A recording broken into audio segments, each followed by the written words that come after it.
بلاول بھٹو نے بیان دیا کہ عمران خان کو اقوام متحدہ میں تقریر تیار کر کے جانی چاہیے تھی۔ عمران خان کشمیر کی نمائندگی ٹھیک طرح سے نہیں کر سکے، تقریر ٹھیک طرح سے نہیں کر سکے، تو کیا کہتے ہیں اس کے بارے میں؟ اعوذ باللہ من الشیطان الرجیم، بسم اللہ الرحمن الرحیم جی، نحمدہ و نصلی علی رسول الکریم، اما بعد فاعوذ باللہ من الشیطان الرجیم، بسم اللہ الرحمن۔ یہ تقریر کسی کا باپ بھی نہیں کر سکتا ہے جی، جو تقریر عمران خان نے کی ہے یہ کسی کا باپ بھی نہیں کر سکتا۔ مختصر کروں یا اس کو لمبا کروں کہ اللہ تبارک و تعالیٰ نے اسے عقل دیا ہے، دماغ دیا ہے، اسے خدا نے ایک صلاحیت دی ہے، اس نے زبردست تقریر کی ہے اقوام متحدہ میں، اس نے جاب کی بات کی ہے، تمہارے کسی باپ نے بھی نہ کی ہوگی پردے کی بات، اس نے وہاں جاب کی بات کی ہے، اس نے وہاں فلسطین کی بات کی ہے۔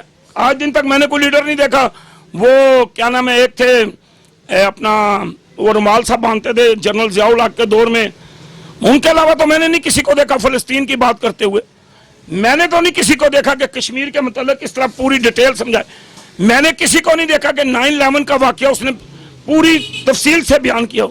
بکواس کرتے ہیں، جھوٹ بولتے ہیں، منافقت کرتے ہیں، کفر کرتے ہیں۔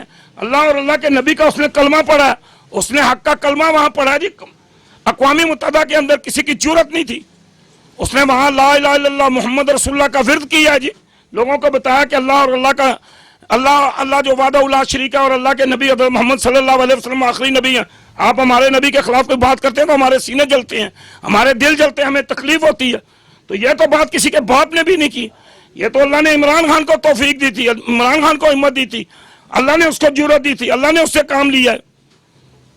ٹھیک ہے، شہباز شریف صاحب انہوں نے بیان دیا عمران خان کشمیر کا مقدمہ ہار چکے ہیں اور اب ہم نواز شریف کی رہائی کے لیے مہم چلائیں گے، تو کیا کہتے ہیں؟ ہاں، وہ 39 سال سے جیتتے رہے ہیں نا، 39 سال ان کی حکومت بنتی ہے، 88 میں بھی وہ رہے ہیں، آگے پھر وہ اسی سٹیپ سے آتے ہوئے آج جناب 2020 ہونے والا ہے، تو یہی میرا خیال ہے یہی بولتے رہے، یہی کرتے رہے، انہوں نے کشمیر آزاد، اور بھائی کشمیر کے لیے کوئی نہیں بولا ہے، پہلا شخص ہے جو کشمیر کے لیے بولا ہے، اور پوری دنیا کے اندر، صرف پاکستان کے اندر نہیں، ہندوستان کے اندر نہیں، پوری دنیا کے اندر 182 ملک ہیں، چین، جرمن، ہانگ کانگ، کینیڈا، مصر، ترکی، Iran, Sudan, Malaysia, Taiwan, Thailand, دنیا کا کوئی ایسا ملک نہیں جی جہاں پہ حق اور سچ کے لیے کشمیریوں کی مدد کے لیے لوگ نہ آئے ہوں اور کشمیریوں کے لیے جلوس نہ نکالا ہو، کشمیریوں کے لیے بات نہ کی ہو۔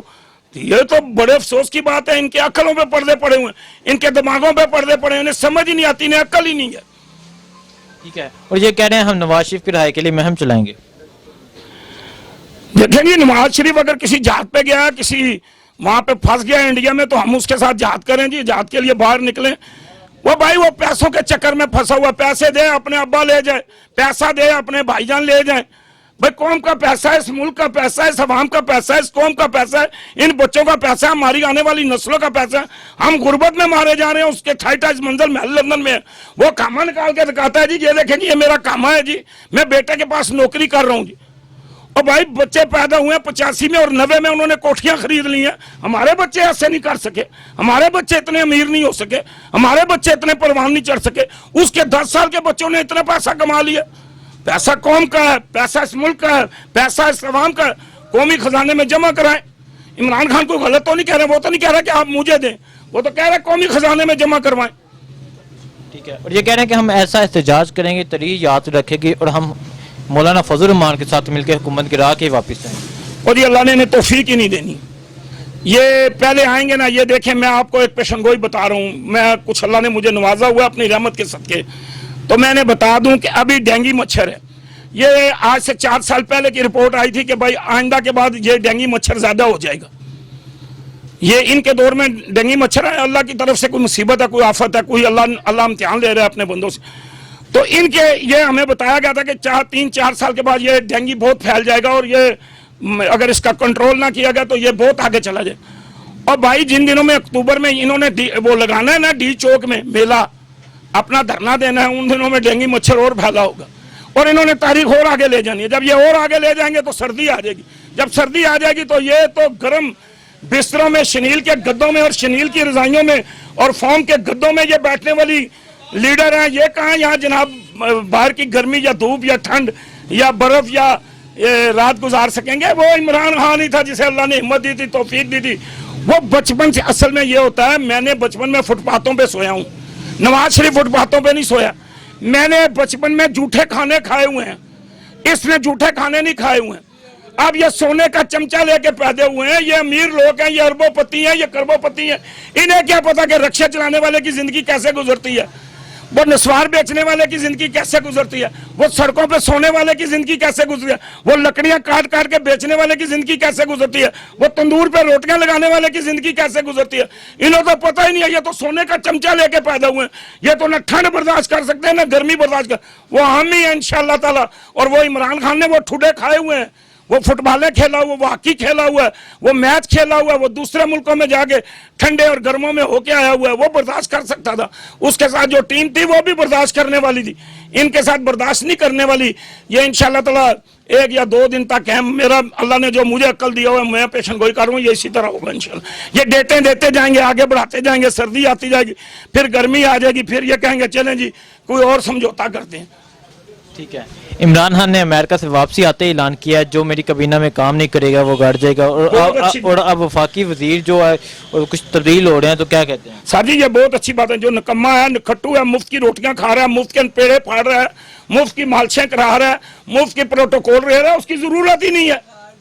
बड़ा करे उसको, किसी गरीब यार, किसी छाबड़ी वाले को, किसी गरीब को, किसी मस्कीन को, किसी रेहड़ी वाले को, किसी रिक्शे वाले को, किसी जूतियां पॉलिश करने वाले को बिठाओ ना, उसे पता है कि गरीब के हकूक क्या है, गरीब का दर्द क्या है, गरीब का गम क्या है। ये सोने का चमचा लेके पैदा होने वाले नवाब, इन नवाबों को पता ही नहीं कि गुर्बत क्या चीज है। इन्हें क्या पता है गरीब कैसे रोटी खा के अपना वक्त गुजार रहा है, अपना टाइम कैसे गुजार रहा है। इन्हें तो इल्म ही नहीं है। इन्हें इल्म तब आएगा जब ये कोई गरीब आदमी जाके आगे असेंबलियों के अंदर बैठेगा। तो बदली कर रहा है तो बहुत अच्छा कर रहा है, क्योंकि उन नकम्मे और नखटुओं को क्या जरूरत है तनख्वाह देने की जो काम ना करें। अच्छा ये बताएं, क्या इमरान खान ने जो कहा था मैं कश्मीरियों का सफ़ीर बनूंगा, कि इमरान खान ने ये साबित कर दिया? जी बिल्कुल, मैं तो समझता हूँ कि उन्होंने सफ़ीर होने का ना सिर्फ हक़ अदा किया है बल्कि उससे बढ़कर उन्होंने अपने उस कश्मीर का मुकदमा लड़ा है और उनकी बात को पूरी दुनिया ने बड़ा सीरियस लिया है, उसको सुना है। और मैं समझता हूँ कि जितना उन्होंने उनकी तकरीर से या उनकी आवाज़ उठाने से ये हमारा मसला कश्मीर पूरी दुनिया में हाईलाइट हुआ है, शायद इन 70 सालों में नहीं हो सका। तो मैं तो समझता हूँ कि सफ़ीर होने से कहीं हाँ ज़्यादा बढ़कर उन्होंने किरदार अदा किया इसमें। ठीक है, अपोजिशन की तरफ से कहा जाता था इमरान खान कश्मीर भेज दिया, यहूदी एजेंट है, तो क्या कहना चाहिए? मैं तो समझता हूँ कि इमरान खान एक मज़बूत हिसाब का मालिक है। कौन सा वो इल्ज़ाम है जो खान पे नहीं लगा, तो मैं तो समझता हूँ कि वो अपने मिशन पे लगा हुआ है बंदा, और जिसको पूरी दुनिया अप्रिशिएट कर रही है। अगर उसको अपोजिशन अपने मुल्क की ज़ाहिर है वो उनके एक इख्तलाफात हैं, वो नहीं अगर उसको एक्सेप्ट करते तो एक अलग बात है। लेकिन आम पाकिस्तानी जो जिनको मैंने सुना है, मैंने देखा है, जो बाशऊर लोग हैं, जो पढ़ा लिखा तबका है, उन्होंने इमरान खान की जो इक़दामात हैं, गो अभी मुल्की हालात ऐसे नहीं है कि कोई अप्रिशिएट कर सके, माशी सूरत हाल बिलखुसूस गरीब आदमी के हवाले से काफ़ी मुश्किल का शिकार है। लेकिन उनकी जो खारजा पॉलिसी के हवाले से जो इक़दामात हैं उसको तकरीबन हर बंदा जो अज़ीज़ शऊर बंदा उसने सराहा है, चाहे को उनको उनका सपोर्टर वोटर है या नहीं है, लेकिन बैसियत पाकिस्तानी और इमरान खान को बैसियत हुक्मरान उनके जो इक़दामात हैं उनको वो सराहता है। ठीक है, आज अपोजिशन का अजलास था जिसमें वो मौलाना फजल रहमान की ज़ेर सदारत जो लॉन्ग मार्च हो रहा है, इस्लामाबाद लॉकडाउन हो रहा है, उसमें उन्होंने शिरकत का फ़ैसला किया है, तो क्या कहते हैं? देखिए जी, ये तो एक सियासत है। मैं तो समझता हूँ कि इमरान खान की इस तकरीर के बाद उनका जो जवाज़ था वो तो बिल्कुल ही ख़त्म हो गया है कि एक तो वो इस्लाम का नारा लगा के इस्लाम की सरबुलंदी की तरफ के लिए वो बाहर निकलते हैं, लेकिन असल मकासद जो हैं वो कुछ और हैं। ज़ाहिर है पूरी कौम जानती है। मैं नहीं समझता कि मौलाना फजल रहमान साहब उस वक्त बाहर क्यों नहीं निकले जब लाल मस्जिद पर हमला हुआ। मौलाना फजल रहमान साहब उस वक्त हुकूमत से बाहर क्यों नहीं निकले जब पाकिस्तान पर अमेरिका की तरफ से ड्रोन हमले हो रहे थे। मौलाना फजल रहमान साहब उस वक्त बाहर क्यों नहीं निकले जब पाकिस्तान की कौम जो है महंगाई की चक्की में पिस रही थी। अभी तो चलो है मुश्किल हालात, लेकिन अभी भी उनका वो विजन नहीं है। वो तो सिर्फ ये चाहते हैं कि वो इमरान खान को वहाँ से हटाना चाहते हैं। तो मैं ये सवाल पूछना चाहता हूँ कि क्या इमरान खान अगर हुकूमत छोड़ देते हैं या हट जाते हैं तो क्या ये जो सारे मसाइल हैं ये हल हो जाएंगे? मौलाना साहब हल कर लेंगे जो अपना हल्का भी नहीं जीत सके।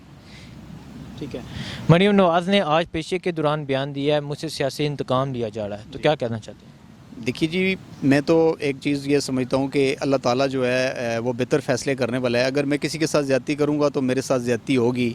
अगर मैं अच्छाई करके और मेरे साथ अगर ज़्यादती नहीं कभी भी नहीं हो सकती, क्योंकि अगर मेरा अल्लाह ताला की ज़ात पर यकीन है। तो मैं समझता हूँ कि अगर उन्होंने कुछ गलत किया है तो कोई भी है उसको उसकी सज़ा मिलनी चाहिए। हम पाकिस्तानियों का एक बड़ा अलमिया रहा है कि जब गरीब पिसता है तो फिर उस वक्त वो रोना धोना शुरू कर देता है, और जब कोई गरीब आदमी अंदर होता है तो वो बेचारे अपनी उसका रोना धोना धोते हैं, लेकिन जब कोई अमीर आदमी अंदर होता है तो वही गरीब जिन्होंने उस गरीब का खून चूसा होता है वो उसके लिए बाहर निकलते हैं, उसके लिए रोना धोना शुरू कर देते हैं। तो मैं नहीं समझता कि मरीम नवाज़ साहिबा या किसी के साथ भी कोई ज़्यादती हो रही है। पूरी कौम जानती है कि मरीम नवाज़ साहिबा ने ये टीवी पे आकर कहा था कि पाकिस्तान में तो क्या पूरी दुनिया में क्या पाकिस्तान भी मेरी कोई जायदाद, मेरा बैंक बैलेंस नहीं है, मैं तो वालिद के साथ रहती हूँ। तो आप मुझे बताएं जो फ़्लैट्स निकले हैं वो किसके हैं, वो कहाँ से आए हैं उनके फ़्लैट्स, जो इतने पैसे जो उनके बरामद हो रहे हैं वो कहाँ से आए हैं। देखिए ना, गलत कभी भी नहीं हो सकता। गलत तभी होगा कि जब आपने किसी के साथ गलत किया होगा। Thank you sir. Thank you जी, बहुत